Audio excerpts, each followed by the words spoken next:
אז כמו שסיפרתי, את התיכון בשביעית למדתי בתחכמוני בחדרה, ועשיתי שם גם מבחן בגרות במתמטיקה, ואחרי השביעית החלטתי ללכת ללמוד בסמינר. ולמה אחרי השביעית ולא אחרי השמינית? כי בתקופה הזאת, היה מחסור גדול מאוד במורים, כי הייתה עלייה גדולה לארץ, ונפתחו הרבה בתי ספר חדשים, ולא היו מספיק כוחות הוראה. אז אחרי השביעית יכולתי כבר ללכת לסמינר, ואם תשאלו למה בחרתי ללמוד הוראה, אז אני יכולה להשיב שמקטנות תמיד הוריי היו אומרים לי, וגם אחר כך הייתי מדריכה בבני עקיבא, שאני אהיה מורה. וכפי שאנחנו יודעים, בתקופה ההיא לא היו יותר מדי אפשרויות. אם לא להיות מורה, לא היו אלטרנטיבות נוספות שככה משכו. הלכתי לסמינר בגבעת וושינגטון, ובו למדתי שנתיים. מנהל הסמינר היה דוב רפל, שהיה דמות חינוכית ברמה לאומית. מה הכוונה ברמה לאומית? הוא היה ידוע כאיש חינוך שכתב ספרים, שהיה לו ידע רחב מאוד בהרבה מאוד תחומים, לא רק בתחום החינוך. וברבות הימים כשעשיתי תואר ראשון בבר אילן, אז הוא היה גם מרצה בבר אילן, וכמובן שבחרתי בתחום שלו ולמדתי אצלו גם בבר אילן. כשבאתי לסמינר, באתי יחידה מהכפר, ולא רק מהכפר, אלא היינו כיתה של מעל 30 בנות, מורות וגננות. רוב השיעורים למדנו יחד, ולא הכרתי אף אחת בבואי לשם. וממש הרגשתי בדידות, כלומר, כשלא מכירים אף אחד, אז למרות שיש סביבך מעל 30 בנות, הרגשתי לבד. מאוד קינאתי, הייתה שם קבוצה של בנות קיבוצניקיות, מטירת צבי, מבארות יצחק, והן למדו, בתיכון הם למדו בקבוצת יבנה, אז הן כבר הכירו והיו חברות עוד מהתקופה שלפני הסמינר, ובאו ללמוד הסמינר כבר כחבורה. הייתי מסתכלת עליהן ממש בקנאה, איזה כיף להם, מכירות זו את זו, יש להם חברות, יכולות לקבל תמיכה. מה עוד שהמנהל דוב רפל, בגלל שהיו מדברים בשבחו, אז זה די איים עליי. חשבתי איך אני אוכל ללמוד ולהתמודד שהוא יהיה מרוצה. אז זה מאוד העסיק אותי. מה שסייע ככה להתאקלמות, הסמינר היה עם פנימייה, גבעת וושינגטון זה היה על יד גבעת וושינגטון היא על יד קבוצת יבנה, וכמובן היינו שם גם לומדות וגם חיינו בסמינר. הייתי עם עוד 3 בנות בחדר. וכמו שאמרתי, מהר מאוד התחברנו. בעיקר התחברתי עם דבורה, זיכרונה לברכה, שהייתה מרמת גן, והייתה בבאה לסמינר יחד עם עוד חברה, שגם היא הפכה במשך הזמן להיות חברתי, אבל הקשר שלי עם דבורה מאוד הקל עליי את ההתאקלמות הכללית. במהלך הלימודים בסמינר היו לנו גם כל מיני אתגרים אחרים, למשל הייתי פעם או פעמיים בשבוע הולכת לקבוצת יבנה ומלמדת שם קבוצות של נערים, אפילו בחורים ובחורות שעלו מארצות שונות ולמדו שם באולפן, ואני הייתי מלמדת שם לאו דווקא תחומים מסוימים, אלא בעיקר בוחרת נושאים שהיו רלוונטיים באותה תקופה והיינו משוחחים עליהם, מה שנקרא עברית מדוברת. ועוד כהנה וכהנה. בסך הכל התקופה הזאת זכורה לי כתקופה מאוד משמעותית בחיי, כי זאת הייתה הפעם הראשונה שעזבתי את הבית, עזבתי את החברה שלי, והייתי צריכה להתמודד עם חברה חדשה, עם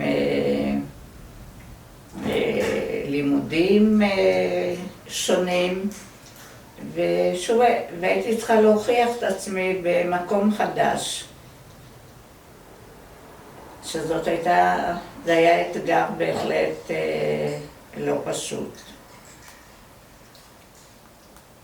סיימתי את לימודיי בסמינר, אבל במהלכו קיבלנו צו גיוס, וחלק גדול מהבנות הצהירו, זה היה מקובל באותה תקופה. לא הלכו לצבא, היו מצהירות, אבל אני ועוד מספר קטן של בנות, כולל דבורה חברתי וכל הקיבוצניקיות, אנחנו לא הצהרנו,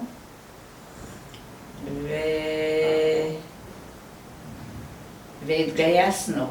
וכאן אני חייבת לומר שזה היה בהחלט למגינת ליבו של אבא שלי. אבא שלי לא יכול היה להבין מדוע אני לא מצהירה. למה אני צריכה להתגייס? והיו לזה, לשירות הצבאי, היו הרבה חסרונות, כגון הייתי הרבה יותר תלויה במפקדים בצבא, ואולי אני עוד אספר על אירוע בהמשך. וגם המשכורת הייתה יותר נמוכה, ועוד כהנה וכהנה. אבל אבי כדרכו בסוף קיבל את דעתי וראה שזה מאוד חשוב לי, אז הוא נתן את הסכמתו. אמא שלי בדרך כלל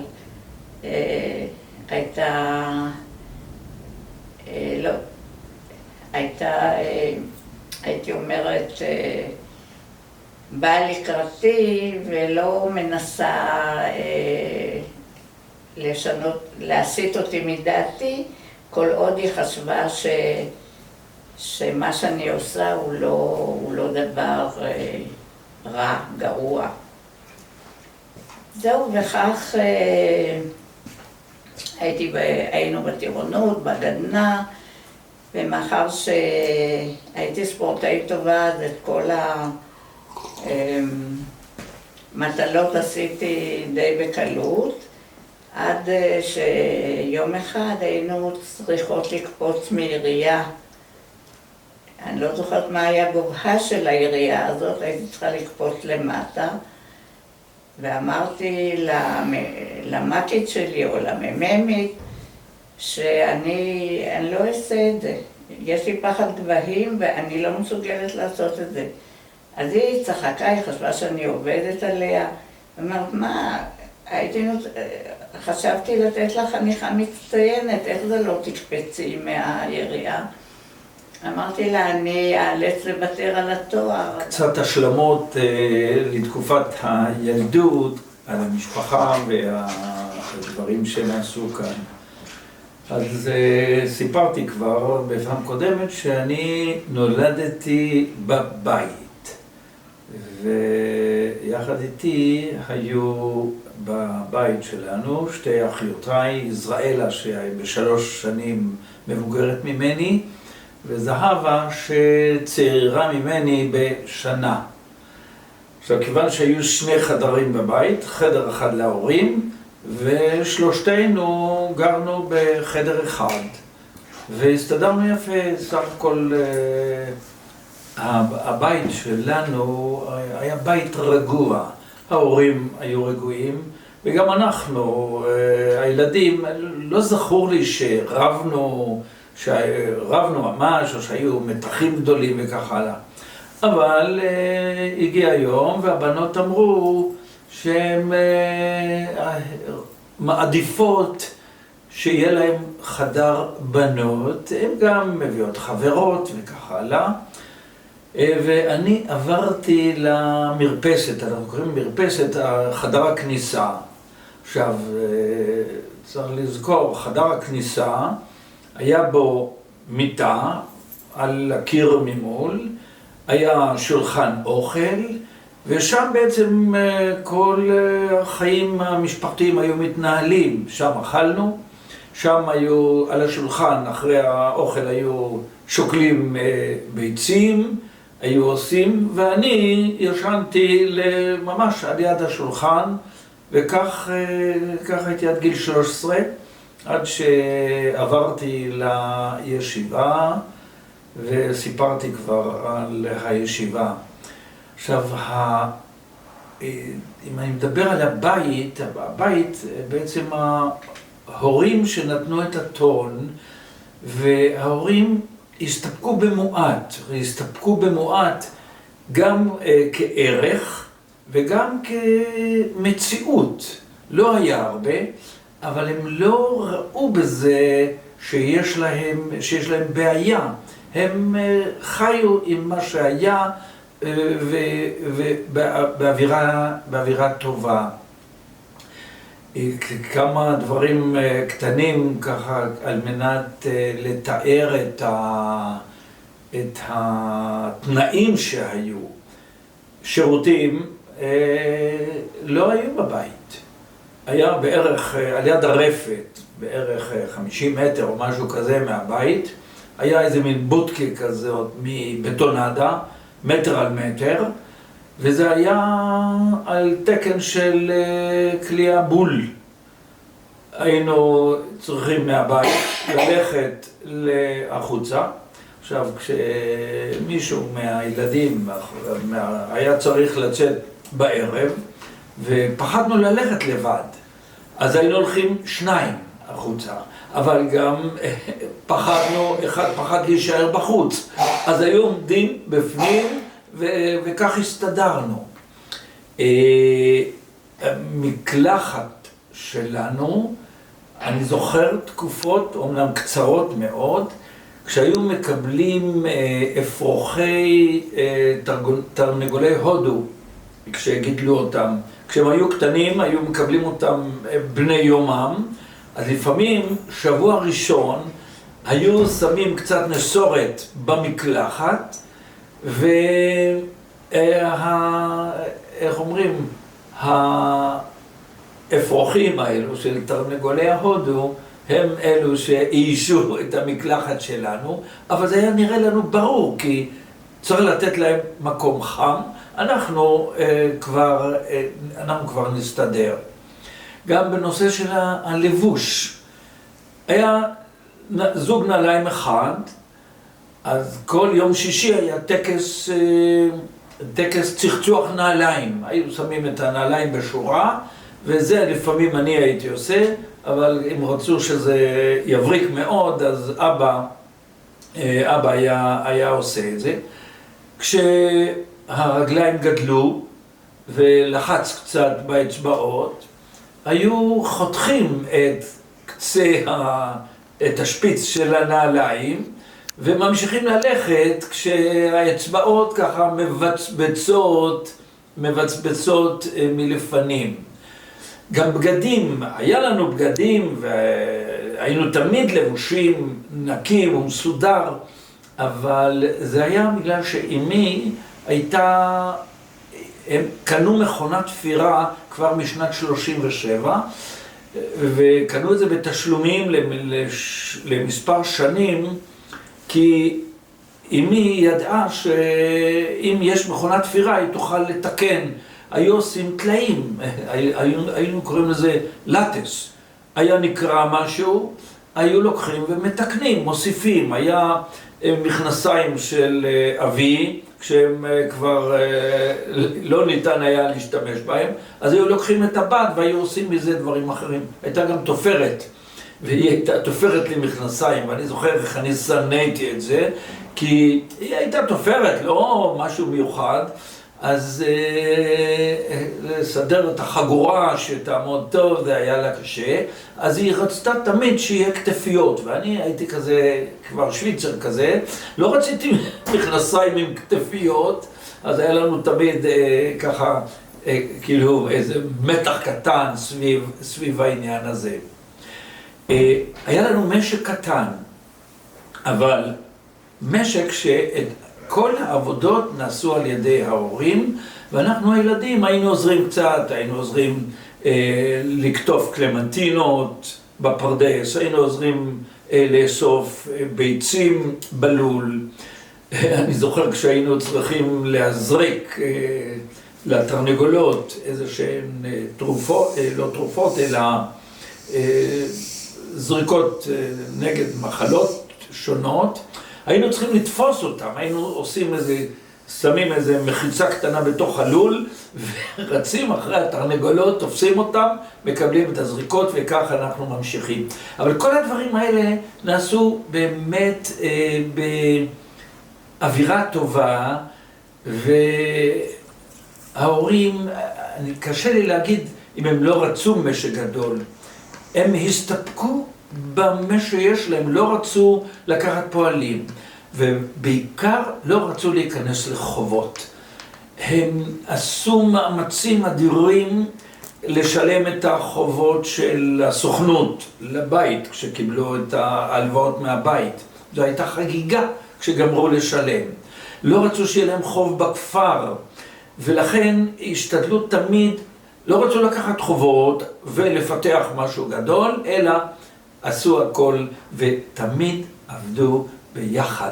והביחד הזה אני חושב נשאר גם לי כערך, וכשאני הולך עם גלילה לטייל לפעמים, ואז יש מהחברים הוותיקים אומרים וואי, אז בדיוק כמו שההורים שלך היו הולכים. אני חושב שנתתי ככה תמונה על תקופת הילדות שלנו, ובסך הכל הייתה בהחלט תקופה נעימה ותקופה בונה. תתייחס בבקשה לאווירה בכפר, קצת על כפר הרועה. קצת על כפר הרועה. בית ספר. זה בפעם קודמת דיברתי. כן, אבל טיפה על האווירה שהייתה פה בכפר. מה הזיכרונות שלך? בסדר, אז אפשר ימי עצמאות. כן. כשאני ככה, איך אומרים, מסתכל לאחור וחושב על דברים שקרו, דברים שהיו, שבנו אותנו כילדים, חלק מזה היה בוודאי העשייה שהייתה בכפר. הנושא של חינוך, של בית ספר, של לתת לילדים כל מה שצריך, זה היה הדבר הראשון, ועשו את זה גם, עשו את זה החברים המייסדים, גם כשלא היה להם הרבה.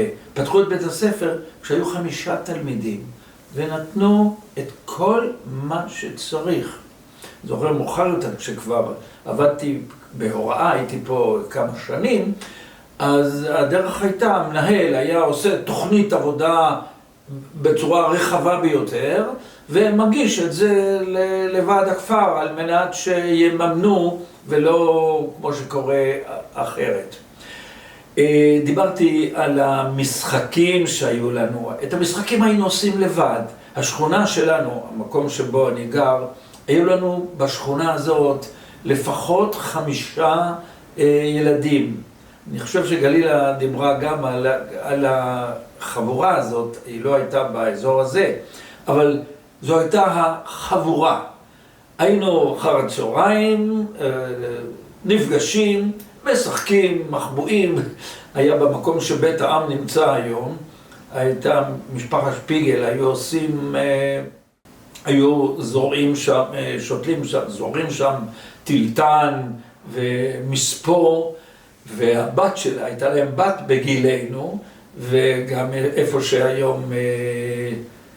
שהיום גרים שפיגל, איפה שהבית של פרנקל לשעבר, הבית של מנחם, היו חברים של שלומי, היינו מתאספים, והיא אמרה, אפשר לשחק מחבואים בתוך השטח.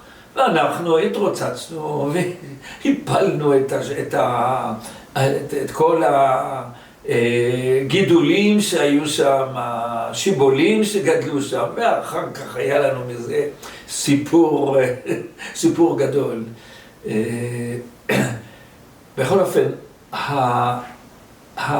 האווירה הייתה באמת אווירה של יחד שעושים. הזכרתי את המבוגרים, האירועים הציבוריים שהיו מאוד מאוד מפותחים. דברים שקורים היום בכפר הם בעצם ממש המשך ליסודות או לבסיסים שההורים שלנו בנו. אם זה יום העצמאות, ואם זה מסיבות חנוכה, אם זה מסיבות פורים, היו משתפים גם את הילדים, אם זה ילדי בית הספר או ילדי הסניף, וכולנו בעצם היינו כאיזה, אני לא רוצה לתאר את זה בצורה מוגזמת, אבל כאין משפחה רחבה גדולה יותר שכולם נוטלים בה חלק. התגייסתי לנחל. היה לי די ברור שנלך לנחל, כי היינו פעילים בבני עקיבא, והיינו שייכים לגרעין, וכשהגיע הזמן, לאחר כיתה י"ב, היו 3 גרעינים, 2 גרעינים קיבוציים, צפון ודרום, וגרעין מושבי. זה היה מוצר די חדש, אבל היה ברור שהמושבניקים הולכים לגרעין המושבי, והיינו צריכים להתגייס בחורף, כחצי שנה לאחר סיום הלימודים. אני לא עשיתי בחינות בגרות בסוף י"ב, והייתי צריך לעשות את בחינות הבגרות אקסטרני, וזה היה צריך להיות אחרי הטירונות. בינתיים פרצה מלחמת סיני, והקדימו את הגיוס שלנו בערך חודש לפני בחינות הבגרות המתוכננות. והטירונות בנחל הייתה טירונות מאוד מאוד יסודית, אם אפשר לקרוא לזה כך, זה היה 5.5 חודשים, זה כלל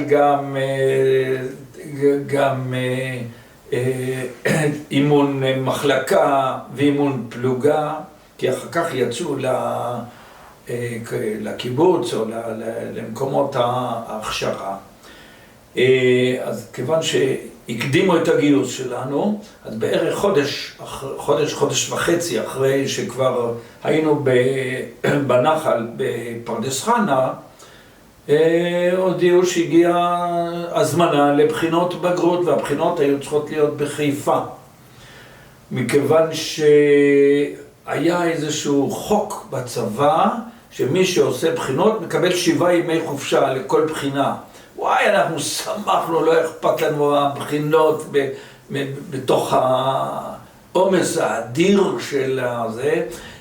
היינו 4 חבר'ה, כשהגענו לשער, אומר הש"ג שם, סליחה, יש שינוי, זה לא 7 ימים, יוצאים רק ערב לפני כן, נוסעים הביתה, ערב לפני כן.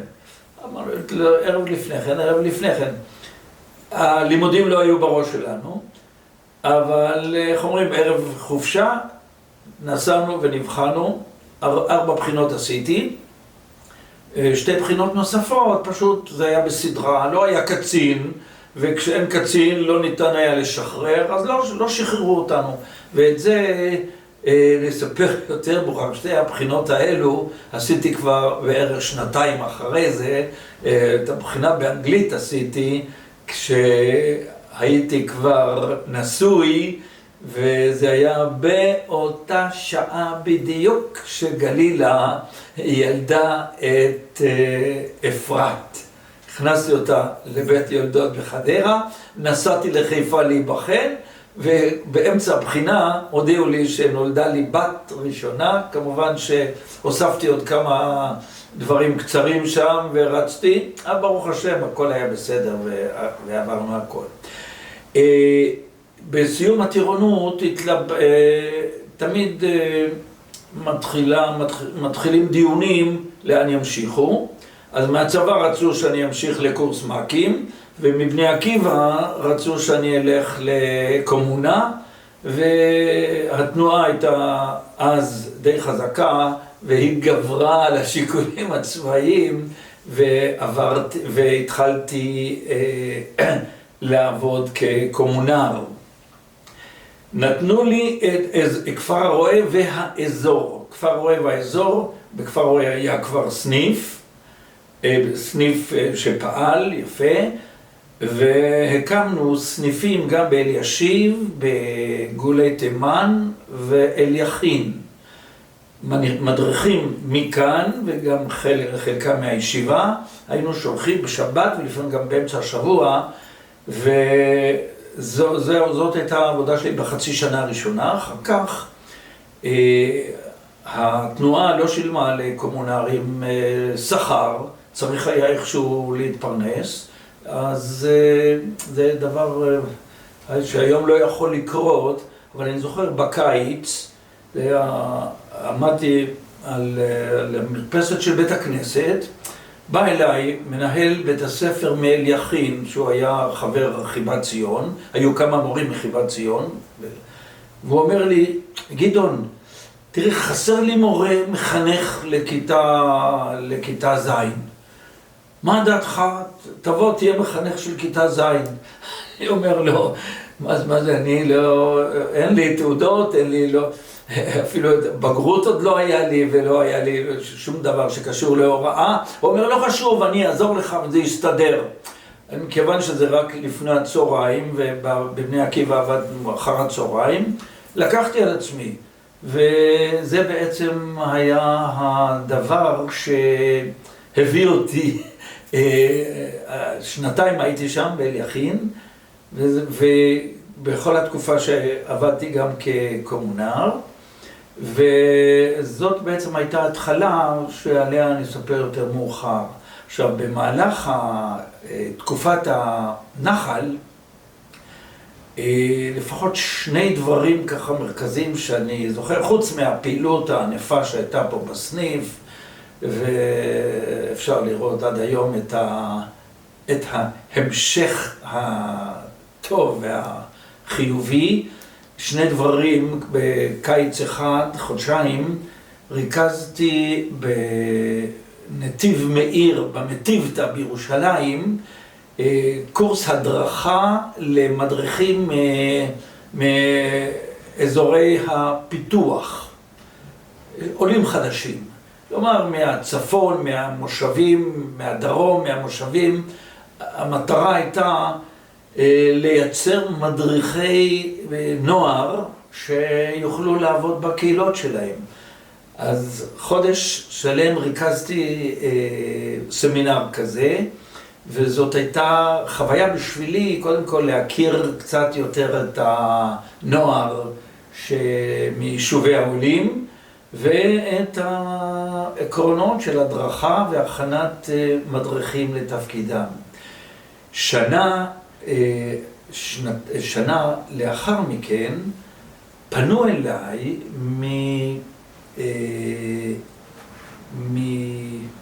מג'בליה ביפו, בגבעת עליה, שנקרא גבעת עליה. שם גרו המשפחות של הנשים שנשארו אלמנות לאחר מהמלחמה, מהנפילה של כפר עציון.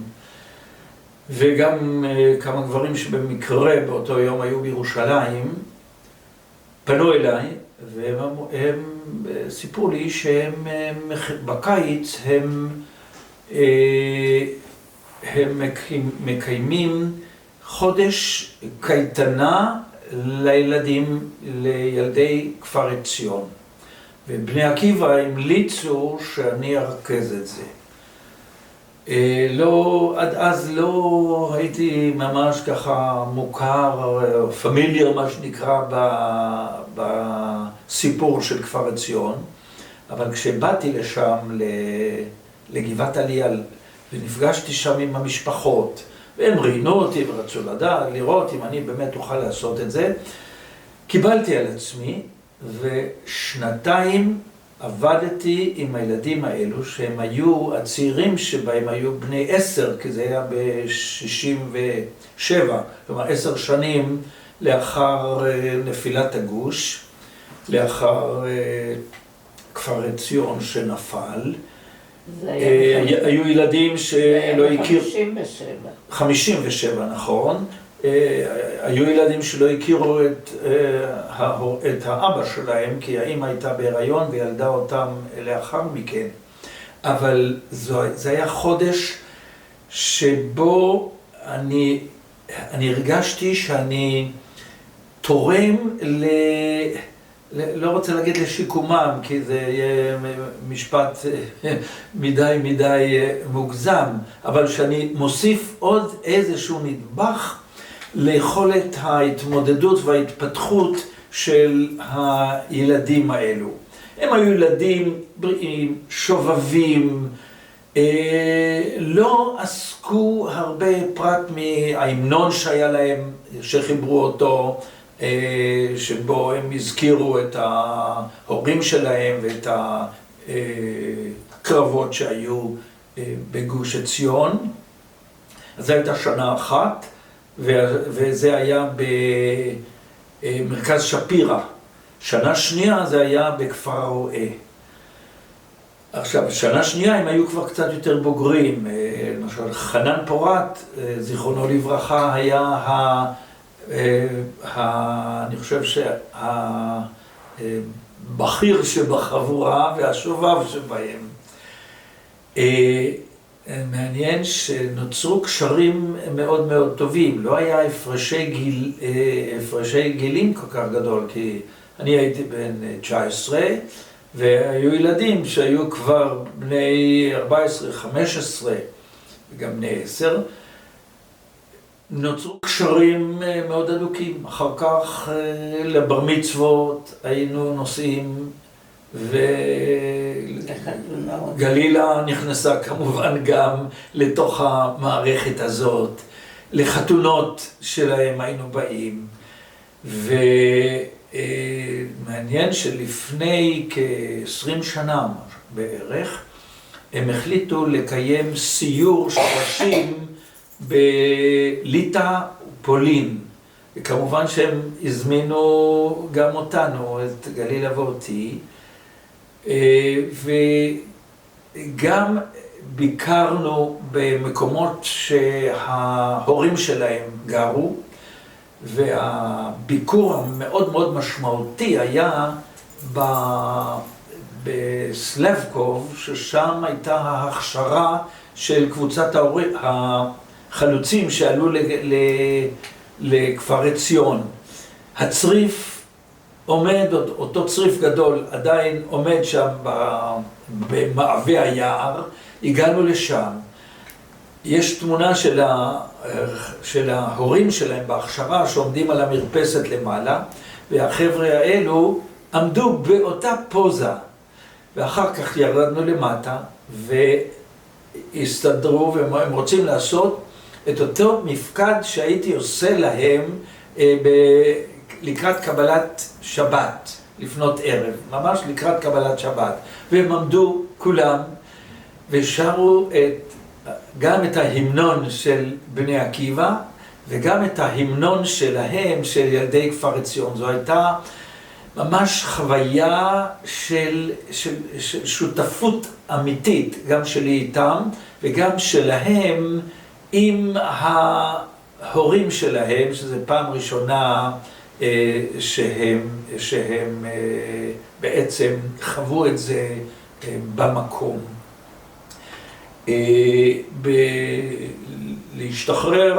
השתחררתי בחודש מאי, כי השירות היה אז של 2.5. אבל אני התגייסתי בגיל 18.5, גלילה התגייסה בגיל 19, אחרי 2 בסמינר, כך שאנחנו שנינו השתחררנו בחודש מאי, וכעבור חודשיים ניסינו. אנקדוטה ככה משעשעת מהטירונות, עשו לנו אימון הפרט בחולות שעל יד קיסריה. היינו צריכים לשבור ענפים ולהסתוות וללכת בקבוצות בנפרד, והיינו צריכים גם ענפים יותר כבדים. והיה אחד החיילים בגרעין שלנו, ככה גברתן כזה, הוא לקח את הרובה, זה היה עדיין רובה צ'כי, והחזיק אותו, ועם הרובה הוא נתן ככה מכה חזקה לענף על מנת לשבור אותו. הענף נשאר והקט של הרובה נשברה. ואנחנו ידענו שעבירה כזאת זה בית סוהר ללא אפשרות של ערעור. אז מה עשינו? כיוון שאפשר היה ללכת במסגרת אימון הפרט, ללכת ולהתחבא כביכול, היה באור עקיבא הישנה, היה שם נגר, אז הוא הלך עם הרובה, והנגר הדביק לו, שם 2 מסברים קטנים וקצת דבק, חיכינו קצת, והוא חזר עם זה, והוא נזהר כל הזמן, זה היה באמצע השבוע, נזהר כל הזמן שזה יחזיק מעמד. יום שישי היינו צריכים, היה מסדר יציאה לחופשה, ומסדר יציאה לחופשה זה שהרס"פ אומר, ואני רוצה שאתם תבואו הביתה, וגם לבית הכנסת תלכו עם הכובעים ועם המדים, ומה זה עם הכובעים? היה לנו תת, אני לא יודע אם היום זה בכלל קיים, היה אות תת על הכובע, טירון, והוא אמר, זה הכבוד של צה"ל וכך הלאה. אז במסדר הזה הוא אומר, ועכשיו אנחנו נעשה מחטף, שק ועוד כמה דברים, אבל אני רוצה לשמוע את הדפיקה, אני רוצה מי שייתן דפיקה חזקה והקט שלו תישבר, ויצא ל2 שבתות נוספות. ועומדים כולם, ויחזקאל טלר. לוקח את הרובה, כשכולם נותנים, הוא נותן מכה והכת שלו נשברת. זה היה דבר משעשע כזה. לימים הוא היה ראש בית הספר לעבודה סוציאלית באוניברסיטת חיפה, ועד היום הוא מנהל שם את היום הוא פרופסור יחזקאל טלר, והוא היה ראש המל"ג במשרד החינוך. המל"ג זה... המועצה להשכלה גבוהה וכל הדברים שמאשר את האלה.